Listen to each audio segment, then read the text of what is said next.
नमस्ते बच्चों, स्वागत है आपका आपके ही अपने YouTube चैनल संस्कृतानुराग पर। प्यारे बच्चों, आज मैं 8वीं कक्षा की संस्कृत की पाठ्य पुस्तक सुभाषिका तृतीयो भागः के पंचदशः पाठः गीतामृतम के MCQ प्रश्नों एवं उनके उत्तरों को लेकर आपकी सेवा में उपस्थित हूँ। प्यारे बच्चों, यदि आप इन MCQ प्रश्नों का अभ्यास अच्छी तरह से कर लेते हैं तो आपको आपकी आगामी परीक्षा में काफ़ी सुविधा होगी।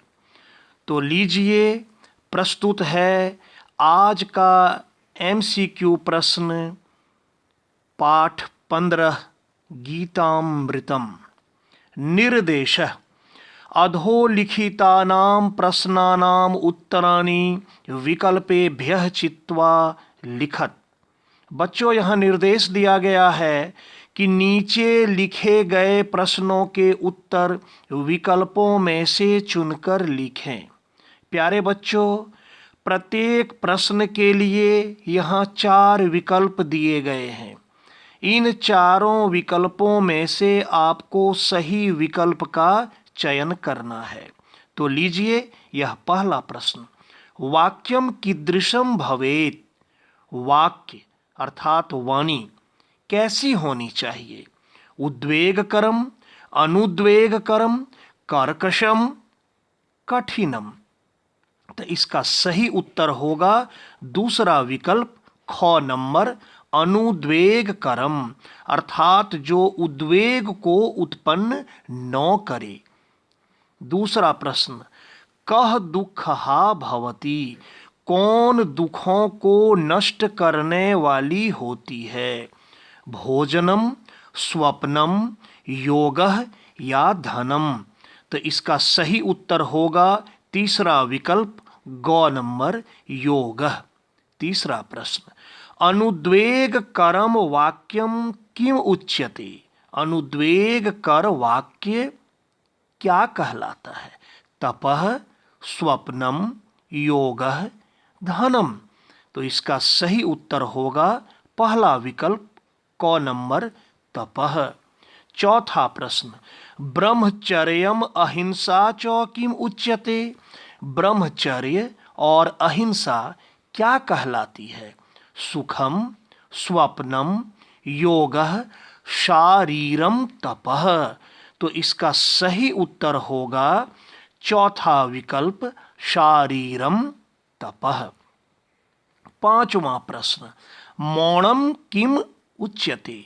मौन क्या कहलाता है? सुखम, मानसम, योगः, तपः। तो इसका सही उत्तर होगा दूसरा विकल्प ख नंबर, मानसम।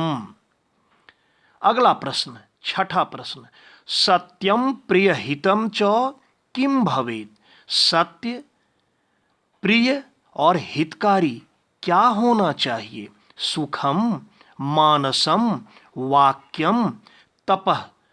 तो इसका सही उत्तर होगा तीसरा विकल्प, वाक्यम, अर्थात वाणी सत्य होनी चाहिए, प्रिय और हितकारी होनी चाहिए। सातवां प्रश्न, आहारः विहारः च कीदृशः भवेत्। आहार और विहार कैसा होना चाहिए? युक्तः, गरिष्ठः, अत्यल्पः, अयुक्तः। तो इसका सही उत्तर होगा पहला विकल्प क नंबर, युक्तः। आठवां प्रश्न, गीतायाः उपदेशः कः अयच्छत्। गीता का उपदेश किसने दिया था? श्री कृष्ण, श्री राम, अर्जुन, द्रोणाचार्य। तो गीता का उपदेश बच्चों आपको पता होगा श्री कृष्ण ने अर्जुन को दिया था। तो यहाँ प्रश्न है, गीता का उपदेश किसने दिया? तो इसका सही उत्तर होगा पहला विकल्प, श्री कृष्ण। नवा प्रश्न, गीता कस्य ग्रंथस्य अंगम अस्ति। गीता किस ग्रंथ का अंग है? रामायणस्य, महाभारतस्य, पुराणस्य, उपनिषदस्य। तो इसका सही उत्तर होगा महाभारतस्य, क्योंकि बच्चों आपको पता होना चाहिए कि गीता महाभारत नामक ग्रंथ के अंतर्गत ही आती है। महाभारत नामक ग्रंथ में ही गीता का उपदेश है, तो इसलिए गीता महाभारत का अंग माना जाता है। 10वां प्रश्न, कस्मिन् ग्रंथे आत्म तत्वस्य विषये उपदिष्टम? आत्म तत्व के विषय में किस ग्रंथ में उपदेश दिया गया है? रामायणे, महाभारते, पुराणे, गीतायाम। तो यहाँ होगा गीतायाम। 11वां प्रश्न, योगी कस्मिन् कार्येषु कुशलः भवति? योगी किस कार्य में कुशल होता है? कर्मसु, निद्रायाम, भोजनेषु, क्रीडनेषु। तो इसका सही उत्तर होगा पहला विकल्प, कर्मसु। 12वां प्रश्न, महाभारतस्य रचनाकारः कः? महाभारत के रचनाकार कौन थे? अर्थात महाभारत की रचना किसने की या महाभारत को किसने लिखा? वाल्मीकि, वेदव्यास, पाणिनि, शंकराचार्य। तो महाभारत की रचना वेदव्यास ने की थी, इसलिए इसका सही उत्तर होगा दूसरा विकल्प, ख नंबर, वेदव्यास। 13वां प्रश्न संधि से है। शौचम जोड़ आर्जवम इति पदस्य संधि पदम।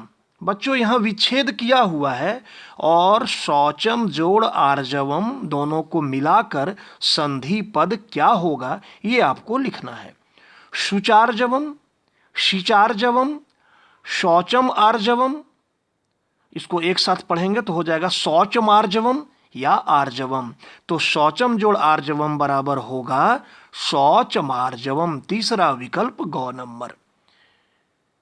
14वां प्रश्न, गीतायाम इति पदे का विभक्ति प्रयुक्ता? गीतायाम इस पद में या इस शब्द में कौन सी विभक्ति प्रयुक्त हुई है? चतुर्थी, पंचमी, षष्ठी, सप्तमी।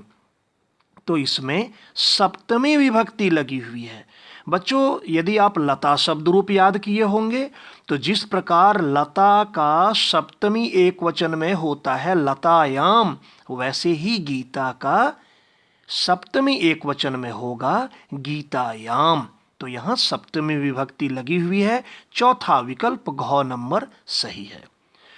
15वां एवं इस पाठ का अंतिम प्रश्न, अनुद्वेग करम वाक्यम इत्यनयोः पदयोः विशेषण पदम किम? अनुद्वेग करम वाक्यम, यहाँ दो शब्द है, पहला शब्द अनुद्वेग करम और दूसरा वाक्यम। तो इन दोनों पदों में से विशेषण पद क्या है?